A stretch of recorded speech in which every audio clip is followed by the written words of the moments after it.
to another edition of the Auburn Undercover podcast here on the 24/7 Sports Network. My name is Nathan King. Good to be back here with you guys. Auburn football obviously is on the brain for everybody. We are in the middle of spring practice. That's not a hyperbole. We're right there in the middle of spring practice because 2 weeks are up. The team has a week off in terms of on-field practice. They're still doing some conditioning and some film review with coaches, but they're not doing any sort of practicing this week.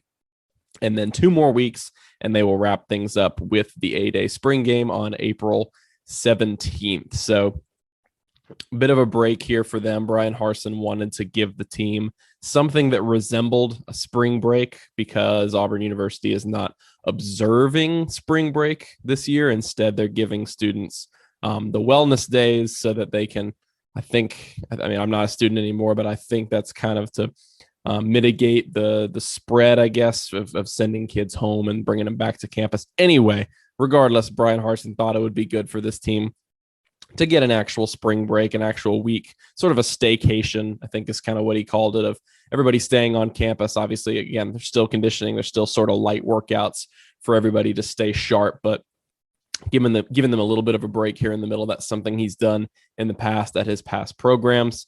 And then they're obviously going to come back and finish things up. So a lot that we have learned so far through 2 weeks of spring practice, but we've already talked about a lot of that. And you probably already know about a lot of that. We've covered a lot of it on the website. And really, there's nothing really specific that we could get into today that we haven't already talked about or haven't already written about ad nauseum at this point, because obviously everybody's hungry for football. The basketball team is not playing in the tournament, so everybody is really hungry for football. So everybody's sort of already dissected all that stuff. So in order to hold us over to next week, I thought I would just get some questions, do a little bit of a mailbag Q&A type episode. You guys seem to like that last time, so I got some questions here. I got some questions here from our subscribers today. Put out a call for questions on our message board and got some good ones today. Some pretty good questions, excuse me. Kind of an eclectic group of questions here that I think will help us kind of dive into a lot of different issues at Auburn and a lot of different stuff going on with a lot of different sports teams and topics. So we are ready to go and jump into that. One small thing I wanted to say before we get started with that, I'm also going to say this at the end of the show. I always say this at the end of the show where you guys can find the podcast, but we are back on Spotify. That is something that a lot of people have been asking. Yeah, we'll celebrate for a minute. Not long enough to get copyright striked. I don't know, journalism. We're back on Spotify. We were off for probably 3 months or something like that. I was in an eternal pit of misery trying to get us back on Spotify. It was not a very easy process, but finally, the podcast is back on Spotify. So rejoice. I know that Apple Podcasts and Spotify are the two most popular ones. So I think the problem was whenever Brandon gave the podcast over to me, I think he used kind of a different housing app than we do now. And so not everything transferred. None of that matters. Y'all don't care about that.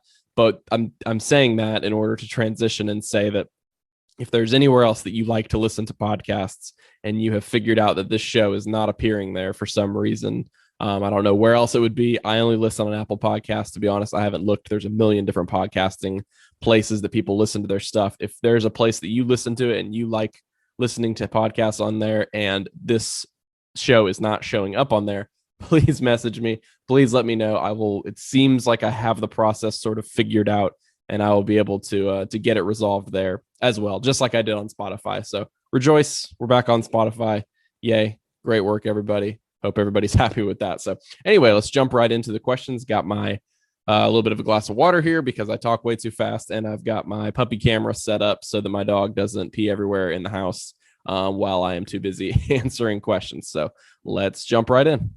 So the first one is from Red Mellow 22. These are all from the Botagetta message board. Appreciate everybody reaching out and sending me some good questions. Says, what do you think our best 5 will be next year if Cooper returns or if he leaves? Talking about Auburn basketball, obviously. Sharif Cooper, best starting 5. And then he also asks, any update on if Henderson reclassifies? Talking about Scoot Henderson, a 5-star point guard in the 2022 class. I'll actually start with that one because I do have a little bit of knowledge there. I had one conversation actually last week with someone who said Scoot Henderson, which, by the way, Scoot Henderson has not yet committed to Auburn, but it sort of seems like a foregone conclusion at this point. Another Georgia guy.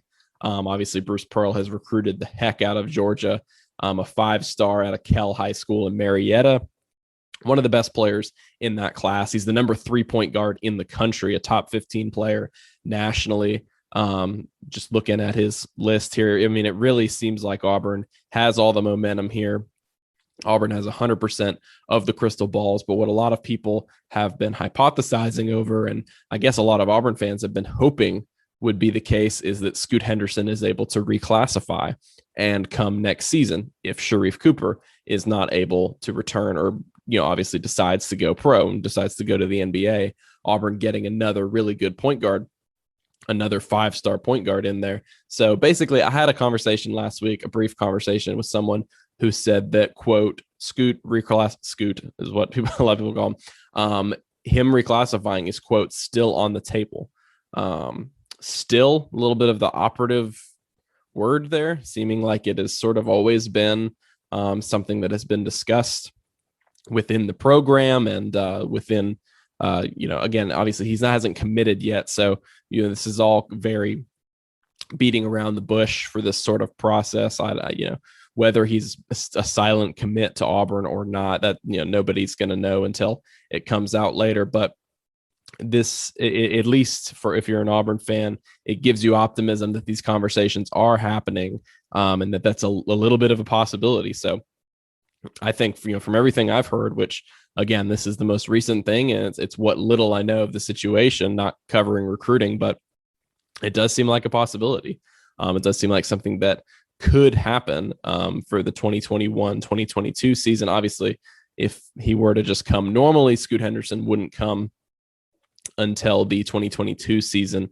So obviously the question here is whether he is going to move back to 2021. Seems like it is a possibility, but obviously we're going to keep you guys updated with that. Nothing is for sure right now, but again, on the table is a possibility.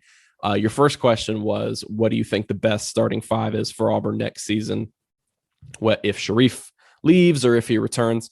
Yeah, I mean, obviously if he returns, he's your point guard. No question. If he leaves, I like the point guard you have so far, or the guard that you've signed. Excuse me, you haven't signed him yet, but the transfer out of College of Charleston, that's Zep Jasper. In case anybody has missed that, he's committed to Auburn, a pretty consistent scoring guard, at 6'2", 6'3", a guy who can give you a little bit of point guard play as well out of the College of Charleston. He could play point. Sure. I mean, that's a possibility. I like him a little bit more as a scorer. So I do think if Sharife Cooper leaves, you're going to see Bruce Pearl purposefully go after a pure point guard in the transfer portal. A guy like a Xavier Pinson out of Missouri, I think would be really, really good. He's capable of playing both guard spots, but a guy that shows he can be a good facilitator and a really good SEC veteran. He's a guy that Auburn seems to be in the mix for. So anyway, I think that you've got to get a pure point guard if Sharife Cooper leaves. Obviously, if Sharife Cooper comes back, you've got everything else kind of falls into line if Sharife Cooper stays at Auburn. But obviously, he's a first-round NBA draft talent. He's going to announce that he's going to go through the draft process sooner rather than later because JT Thor has already done that, and JT Thor is hard to find in any mock draft. So a guy who's being mocked in the first round is definitely going to do it pretty soon. At the 2, I like Alan Flanagan. Now there's a couple different lineups you could do here. Basically my starting 5, I'll just run straight down it. Flanagan at the 2. I think you can play Jabari Smith at the 3. I think he and JT Thor are built pretty similarly, but if you got to think if JT Thor comes back, he's going to be able to add a little bit of muscle, be a bigger player. And Jabari Smith is going to be kind of that leaner freshman who's going to be able to play a little bit more on the wing, kind of as a swing player. And then I've got JT Thor at the 4 and Jalen Williams at the 5. There's a couple different ways you could do this. You could move Flanagan down. You could move everybody down, really. So you could move Flanagan down to the 3. You could move Jabari Smith down to the 4, and you could play JT Thor at center. And that would force you to start a guy like Trey Alexander at shooting guard, who's going to be the freshman coming in, 4-star prospect out of Oklahoma, or you could start Zep Jasper at shooting guard. So, but I think that lineup, which would be Cooper or a transfer or a high-level point guard transfer, which I don't think Auburn would have much of an issue getting a high-level point guard transfer if Sharif Cooper decides to go to the NBA. It's Cooper, Flanagan, Smith, Thor, Williams. I think that's your best 5. I think that gives you the most athleticism and the best players on the court immediately. Obviously, you can tinker that on paper. It's a little bit hard to tell with a basketball lineup because over the course of the season, you can move a guy to the bench if you think he's going to be better, have better production as a 6th man. Obviously, all of that can change over the course of the season. Anyway, hope that answers your questions. Good questions. Thank you again to Mr. Red Mellow 22. Next question is from AU Higgy, Higgy, Higgy. Got to be careful there. Do we know exactly how Wright's injury happened? Yeah. So talking about Jeremiah Wright, that's something we haven't discussed here on the podcast yet. Jeremiah Wright, the sophomore defensive tackle for Auburn, really the first big injury, the only big injury right now. Well, Brandon Council's injured, but it didn't occur this spring. The only big injury that occurred this spring so far happened last Thursday. Jeremiah Wright, the defensive tackle, tore his ACL, so he is obviously out for a while. Obviously, his 2021 season is in jeopardy, and that's a really unfortunate blow because not only was he going to be a good depth piece, and not only does that suck for a kid looking forward to playing this season, but also, he was a really promising young player this spring, a guy who was standing out, a guy who was having an opportunity to play with the first team defense, getting a lot of snaps at defensive tackle. He's he's really, really big. He's 6'5", I believe, in the 320. So he can definitely play that nose tackle in the 3-4 defense for Derek Mason. But obviously an unfortunate injury for him. In terms of how it happened, no, if you're talking about like a specific play or something like that, or like how it occurred in a play, no, I don't know that. The only thing that I know is that it was in the scrimmage. That's what I was told. So not a normal practice or drills. I get the day Thursday was a scrimmage day inside the stadium. So it wasn't in the drills beforehand. It certainly wasn't in the 40 minutes beforehand when we were there, when reporters were allowed to be there and take some notes from practice, because we didn't see that. And it wasn't in, cool downs or any drills during the scrimmage or after the scrimmage. It was in, sort of, I guess, live play, if you will. So he was, he had a big day. The next day on Friday, he was diagnosed, given the diagnosis late Friday evening that it was a torn ACL. He has not had surgery yet. He's currently with his family during this break right now. Obviously, he's not able to do a lot of the workouts, so they're allowing him to go home and get a little bit of rest, and he'll probably have that surgery, that operation, pretty soon. Now that opens the door. There's a lot of players at defensive tackle that could make some noise for Auburn. A guy like Marquise Burks, the JUCO transfer from last season, a second-year player now. He looks really good this spring. He's taking some first-team reps. Really, all the guys there. Dre Butler, a former JUCO transfer. Zacchaeus Walker, who was the highest-rated player in the 2020 class besides Tank Bigsby.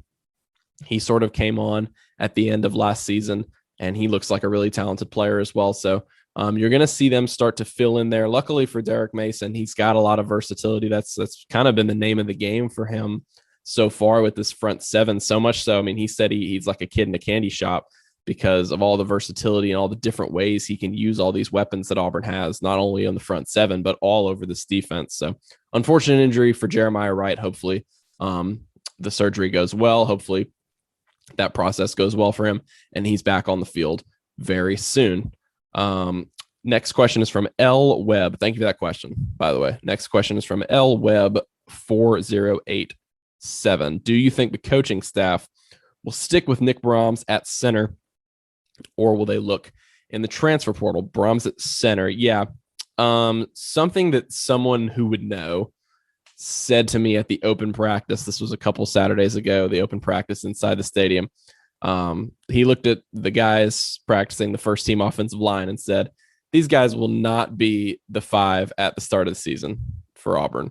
And that's not including Brandon Council coming back. Remember that Council can play center.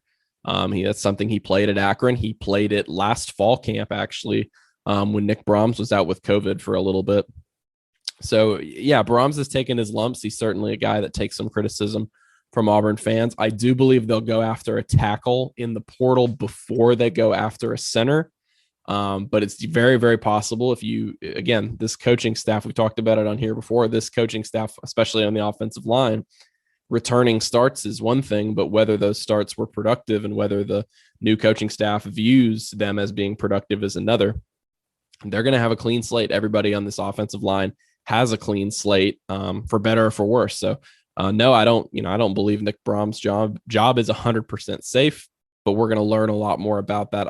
They're probably going to bring in at least one transfer along the offensive line after spring practice is over. And then obviously there's the question of, it's something I'm looking forward to. Yes, we were talking to some of the offensive linemen, looking forward to finding out. We're talking to some of the offensive linemen through the first couple weeks, and they were saying how they're looking forward to getting a starting five solidified, and the coaching staff was looking forward to that. And I was like, well, Brandon Council was probably your best player last season, regardless of position on the offensive line before he got hurt. And so I don't know about that. I think if he's ready to go by the fall, if that shoulder and his knee are both healed, you're probably reinserting him somewhere. So I think this is a battle along the offensive line. Again, much to Auburn fans' dismay, because they've been in the middle of this process for a long time. It seems like it's been forever since they've had a concrete offensive line that's been figured out in spring practice. But I think this is a process that will go all the way through the fall for sure. Will Friend, the new offensive line coach, along with this new offensive staff as a whole, is going to take all the time that they need to continue to rotate these guys and continue to find what's going to be their best five, because they know that they cannot take the same lumps this season they've been taking in the past. Otherwise, Bo Nix and this offense as a whole is just going to have a repeat of their past couple years' performances, which is obviously what Auburn fans are wanting to move on from with Brian Harsin. So thanks for that question. It's a good one. Okay, the next question is from War Damn Eagle 17. Hopefully I'm okay with saying that. Explicit episode now. What's the average day like for a beat writer? Are you working from home right now? Do y'all normally work in an office setting? And are you constantly trying to go out and interview people / go to events? Yes, that's a good question. If you would like to know, hopefully there aren't too many people who are going to be bored with my response, but my average day, yes, I work from home for sure. I've got myself a little home office type setup, but that doesn't have to do with COVID. I was going to work from home. I've known that I was going to have a work from home. I was going to be a stay at home worker since I was like a junior in college, and I decided this is what I wanted to do. And now with everything being over Zoom, with press conferences being over Zoom, most game availabilities being over Zoom. Now, luckily, we've actually been able to have a couple in-person talks with Brian Harsin this spring. That's been really, really nice, but everything's over Zoom. So yes, definitely from home right now. Some people do work in an office, like Mark and Jason from Inside the Auburn Tigers on our website. They have an office, and that's because they've been doing that magazine for a really long time and have been printing there. But they just go there. We get on our meetings and both of them are there a lot of the time. It's just, an office space that you have to work in. And so, it's just whatever some people prefer. In terms of an average day, if there's something scheduled, if there's something planned for the day that I know is going to happen, whether that's an interview that Auburn sets up, like a media availability, whenever we talk to Brian Harsin or we talk to players or we talk to coordinators, whoever, we're set up with during basketball season, we can talk to Bruce Pearl, whether there's a basketball game that night and I know that I'm going to be covering that game. Obviously, all of that is accounted for. So I'll kind of work my way around it during basketball season and not really football season, because football takes all day. But if you have something like that, maybe try to get your housework out of the way beforehand, try to have any personal time, just kind of make sure that our hours are weird. But I don't sort of subscribe to the notion that our hours are horrible. You just kind of have to be smart about it. You've got to think ahead and you've got to know when you're going to be needed, because the notion that there's just always, there's breaking news, you're going to be run to your computer. You've got to get something up super quick. That only happens like a few times a year. Most of the time you're by your computer during the day doing some other work. And so if something quick happens, you can put it up. Yeah, I mean, I think it's a pretty normal day. I mean, I get up and do what I need to do right now with the new puppy. It's a bit difficult because I'm trying to pretty much squeeze every ounce of time that I have whenever he's asleep, which actually I'm looking at the camera right now. And he's awake. Hopefully he goes right back to sleep. Give you a bit of a live feed right now. I might have to I might have to cut this and take him outside if he's awake. I know this is the most riveting content you've ever heard. Okay, he's back to sleep. Everybody applaud. Yeah, but I mean, in terms of if we're doing interviews, going out and doing interviews, right now there's not a lot that you can do in person. Me personally, like this is a dead week. There's no events, there's no press conferences, there's no spring practice. So I am during these kinds of weeks, and really during the off season is when you kind of do your outsourcing. You'll use the people that if you've met some people in the past, like parents of players, high school coaches, other coaches across the sport.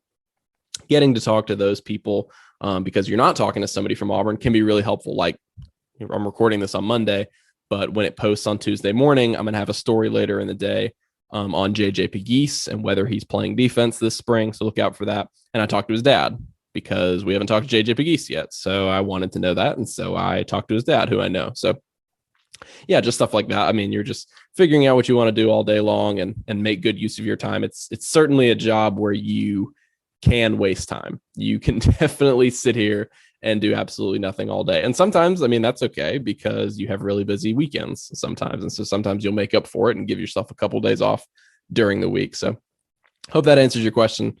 Okay, I know I kind of rambled a bit there. That was the only one here. I don't have my spreadsheet here, my Google Doc. That was the only one I didn't have like an answer written down for because I thought I could just do it off the cuff. So hopefully everybody hasn't closed out after that one. So appreciate the question. Next question is from P Allen 42. That makes a lot more sense.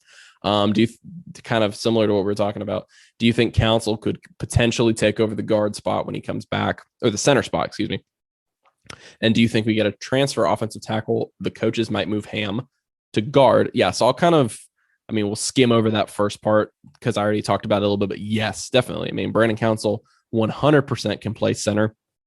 And just in terms of an interior pass blocker and an interior run blocker, he was probably the best one on the roster last season before he got hurt. And so his ability to perform at a high level there isn't really in question. Now it's just a matter of, again, this is assuming your question. This is assuming that they do make this move. It's a matter of whether the snaps are there. And because, I don't know how many starts they share together, but it's a good bit between Nick Brahms and Bo Nix. I mean, that rapport that they have, that chemistry, that matters in a quarterback and center relationship in terms of getting off good snaps. So, but hey, maybe with how much Mike Bobo is putting this offense under center right now, maybe that kind of wipes everything clean. And if you can snap the ball well under center, maybe you've got a chance to take over the first team spot. So yes, I think he could definitely take over that spot. That's going to be something, again, really, really going to be interested to see what they do with Brandon Council in the fall, assuming he'll be, fingers crossed, hoping he'll be healthy by then. And his other question was, do you think that Auburn gets a transfer offensive tackle? The coaches might move Brodarius Ham to guard. Yeah, for sure. If you get a transfer, you could ideally have, so from left to right, Jackson, Tayshawn Manning, Brandon Council, assuming your previous question, Brandon Council in the middle, and then Brodarius Ham at guard, and then a transfer tackle. Or you could swap, obviously you could swap the tackles there if you think that's your best group. Really, Brodarius Ham is built to play guard. I feel like that's kind of what you're alluding to. Everybody sort of realizes that, and even Auburn has realized that. The past staff realized it, but he kind of got stuck at that tackle spot, and that was Auburn's best bet there for a while. Or all of last season, he was their best bet there, and he did a pretty respectable job most of the time. But he thinks he can play guard in the NFL. He's trying to make some money this season.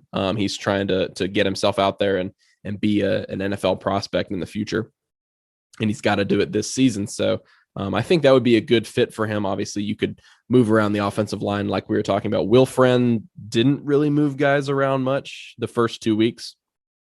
Talking to players, it sounds like everybody's still in their same place as the coaches are sorting things out and getting to know people.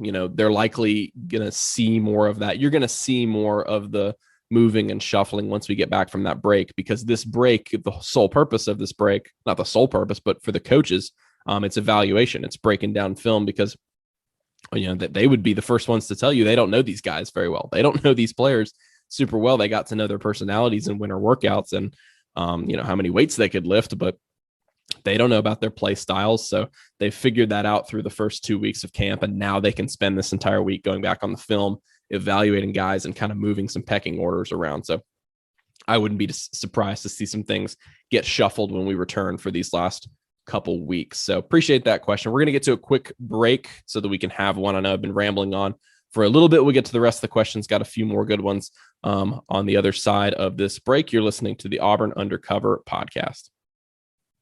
And we're back on the Auburn Undercover podcast, a bit of a Q&A edition here. Again, holding ourselves over until spring practice gets back underway. The next question is from Auburn Penn State.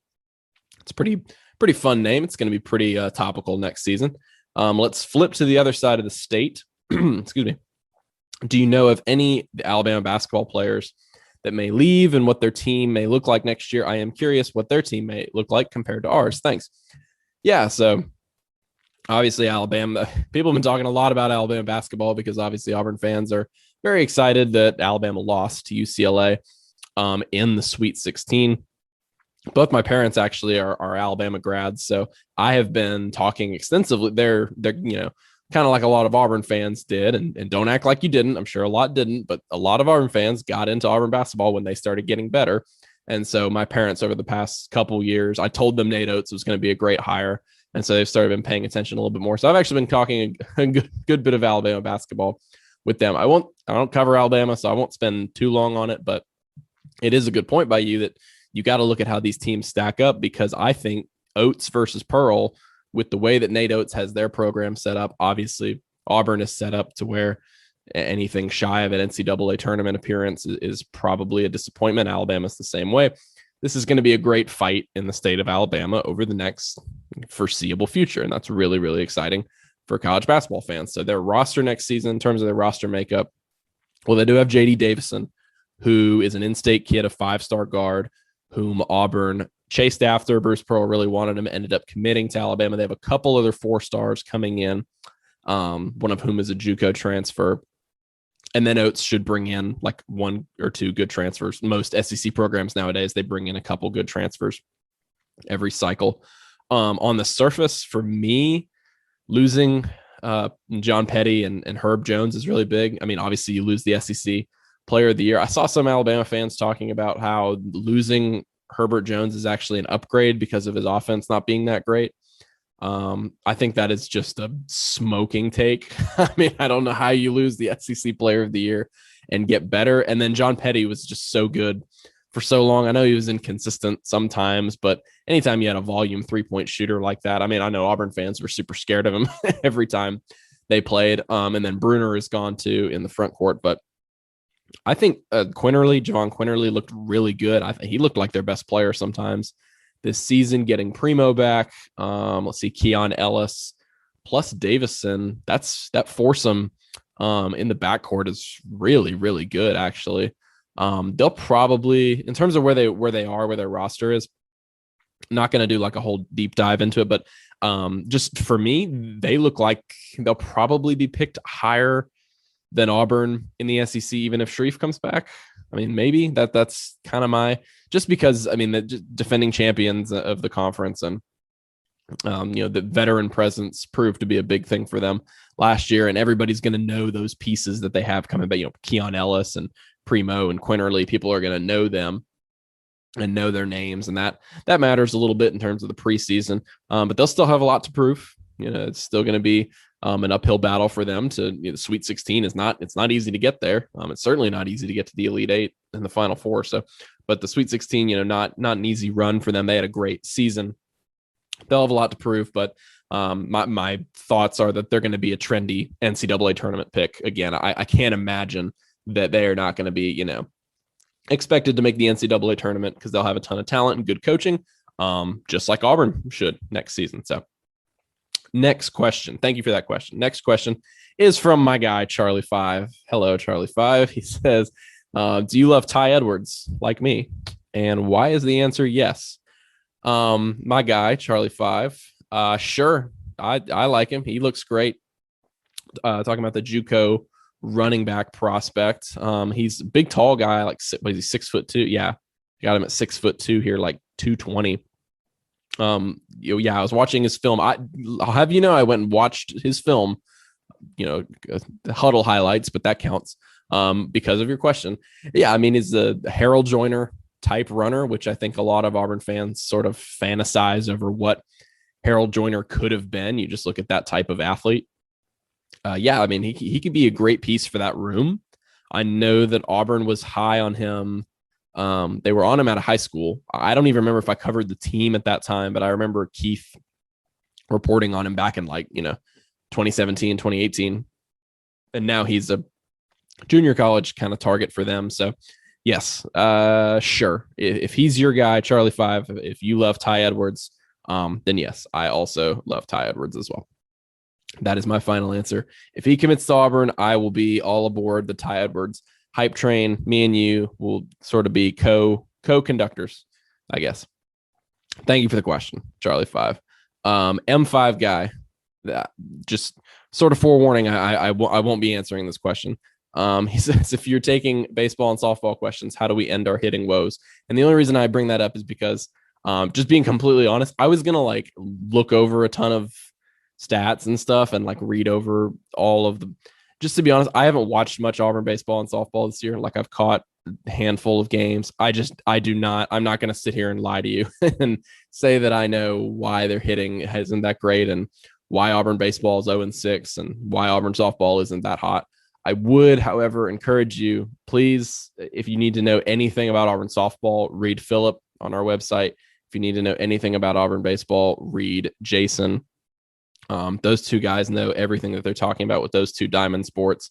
I know it kind of sounds like a cop out. I'm just trying to be honest. I don't pay attention. I haven't really watched those as much as I probably should have. And so I'm not going to sit here and give you an irresponsible answer, but I'm going to throw them, out a little bit and just say, if you want to tag them and ask them a more specific question about either of the teams, they would give you a much better answer. So yeah, was just putting that out there. If you want to ask them on Twitter or the message board or something like that. Go ahead and do that. Thank you for the question, though. Sorry, I couldn't answer. I didn't feel comfortable. I would have felt dirty if I had sat there and lied to you. Ice Tiger asks, can rap? Well, he says ka rap, but I assume there's supposed to be an N there. Can rap be? Now we're getting philosophical. Can rap be classified as folk music? To be fair, when I asked for questions, I said you could ask whatever you want. The customer is always right. Can it be classified as folk music?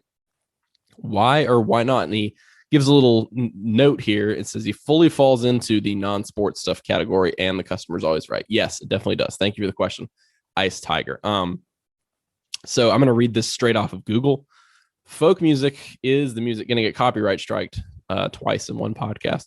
Folk music is the music that is sung by the people, not music recorded in a studio or performed on a stage. ... The roots of this genre are in traditional music, but is by no means all traditional. This genre is also referred to as, quote, acoustic music, end quote, because usually acoustic instruments are used. That's the end of the definition. I say sure. I would definitely, and that's just because I'm kind of a proponent of music genres blending, but I feel like freestyle, I was trying to think of what elements of rap would mostly fit into the definition of folk music, and I feel like freestyle mostly have traits that are passed down because you don't have much studio work with them. I just think about 8 Mile, Eminem, they're obviously none of that is big time production or anything like that, and I feel like that's some of the best rap out there in terms of traditionalism and being passed down, which apparently is the definition of folk music.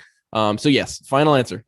My final answer is yes. But again, I also tend to be in the camp that thinks all music can cross over genres pretty seamlessly because you can find different artists and different style choices and kind of tonal changes and the way that people kind of approach their genres that allows them to be different things. I really do think that you can look at any genre of music, and if you find the artist that fits that bill, it can be really close to another genre. But Anyway, that's my band nerd side talking. I was in the AUMB. I was a band kid for a long time. So don't get me talking about music, but actually do get me talking about music. Very good question. Thank you so much, Ice Tiger. And then I wanted to include this one from The Rock just because he makes me laugh. He's asking about Travis Williams, who Auburn's former defensive coordinator, now UCF's, or excuse me, Auburn's former linebackers coach, now UCF's defensive coordinator. He asks me, is he an Epcot or a Magic Kingdom guy? Has he been tubing at Volcano Bay, or has he tried the filet at Crest Chop House? We haven't had any content on him recently. Let's get to work, mods. That's pretty funny. I laughed pretty hard when I saw that. I will say, admittedly, the UCF thing, when all the Auburn people started to go to UCF, it was like, I feel like a lot of that stuff you would normally report. Like Marcus Davis got the Hawaii job, became Hawaii's wide receivers coach. I definitely wrote a story on that. People like Jonathan Wallace, whenever I believe he's at, I'm not going to say it, but I know he used to be at Air Force. Anytime that happens, former Auburn players becoming coaches, I feel like everybody eats that up, but it was because it's Gus Malzahn and because people wanted to get over Gus Malzahn. And also there was just a lot of T-Will updates from me. I will say I posted a lot of updates about T-Will, but that's because a lot of people were interested in him. Anyway, not going to be lame here and defend myself. I will say I have been to Volcano Bay. I stayed at that hotel, whatever that one is. I'm blanking on it right now, but I went to Universal Studios in like late August and we stayed at that hotel and it was very, very nice. So I'm sure T-Will and his family, his adorable little children who are so cute. And I miss the videos he posts of them. I'm sure they love it. So I hope you enjoyed that answer, The Rock. Please continue posting troll content because it makes my day. Anyway, so we got the last question now. Hope you guys have enjoyed it so far. From Donald61, says, how many transfers can Auburn get in basketball? I know we got one already. So how many more can we get? I like it. So they actually took a scholarship penalty. I feel like a lot of people kind of like missed this when Auburn had the postseason ban. I feel like a lot of people kind of looked it over that they actually took a scholarship penalty. So they only had 12 scholarships available as opposed to the normal count, which is 13. So assuming that they're back up to 13, assuming like it's not a holdover penalty or anything like that, which I haven't heard that it would be. Assuming they're back up to 13 scholarships in the 2021-2022 season, let's do a quick head count here. I got them all written out. So keeping track on my hand, Sharif, we're going to assume Sharif, Flanagan, and JT Thor all stay. Obviously, they're all guys who are going to test the Flanagan and Sharif haven't announced it, but they're probably going to test the NBA draft process. Let's assume they all come back. That's 1, 2, 3. Chris Moore is 4. Devin Cambridge is 5. Jalen Williams is 6. Dylan Cardwell 7. Stretch Akingbola is 8. Zep Jasper, the transfer you mentioned, is 9. And then you've got the 2 players coming in, and Jabari Smith and Trey Alexander. That makes for 11 scholarships. You'd be in a bit of a bind, and a lot of people have brought this up, obviously trying to spin Jamal Johnson and Justin Powell and Javon Franklin transferring out of Auburn's program, obviously trying to spin that as a positive. But a lot of people have pointed this out that if you're not as in that much of a bind now that those guys are out of there, you've got a lot more flexibility with your scholarships. And so you've got 2 left. In terms of just looking at what Bruce Pearl has done in the past, they could take 2 more, obviously. If Sharif stays, you could completely max out your scholarships. But sometimes you just eat that extra scholarship. I mean, that's what they did last year. I mean, they were holding out for guys like Jonathan Kuminga, but I mean, they just ended up not doing it, and they ended up not getting another transfer. My guess would be one more, regardless of whether Sharif stays. I don't see a situation in which they just settle with Zep Jasper, because I feel like even if Sharif stays, you might need a backup point guard. And I think that's pretty obvious. And you might need, some more players for the front court as well. But I think most people know that. That's pretty obvious with the way that they're hunting down guys in the portal. And then I think if Sharif or someone else leaves, Sharif could stay and JT Thor could go to the NBA, but obviously the most likely one is that Sharif leaves. The odds of getting 2 more transfers, 1 or 2, more than just 1 more transfer, or maybe, dipping back into that 2021 class, I think those odds obviously go up if Sharif leaves. So for right now, though, definitely 1 more. Definitely. I can't look back at your original question. How many transfers can they get? I'm going to answer your exact question. They can get 2 more. Assuming everybody who is on the roster, who was on scholarship last year, who has not transferred out, assuming everybody's coming back. Now, if Sharif Cooper leaves as well, you've got 3 open spots. And so obviously you're probably not going to do that. So one more, I would say. One more would be my guess if Sharif stays. 2 more is probably a pretty good possibility if he decides to leave. So alrighty, that is it. That is all for the questions that we had today. Thank you guys so much for listening. Thank you to everybody who submitted questions. I had a pretty good time. I'm kind of just chilling here. It's like 11 o'clock at night. I'm finally getting this recorded again. The dog occupies a lot of time, but I had a really good time talking to you all. So really good time answering questions and just kind of hanging out. So appreciate everybody listening to the podcast. When we get on our next one, I will either have a more interesting guest than myself, or we will be talking about something concrete like spring football practice. So apologies if you didn't like this one, but I had a pretty good time with it. Please subscribe on Apple Podcasts, and now subscribe on Spotify. Woo! And anywhere else you find podcasts. If it is not on your medium in which you listen to podcasts, please, please, please let me know. I want to make sure everybody can listen to this thing where they want to. If you didn't like the show, shoot me a message. Let me know what we can do better. Leave us a 5-star review, please. That is the number one thing that helps us out. Thank you to my buddy, Beats by Mordecai. Beats by Mordecai. You can find him on, if you just look him up, you can find him on SoundCloud, Twitter, Instagram. He does a great job. One of my friends from Huntsville, he does a really good job. He made us the intro and the outro music. Thank you to him. And until next time, I will see you guys later. Have a good rest of the week. Thank you guys for listening.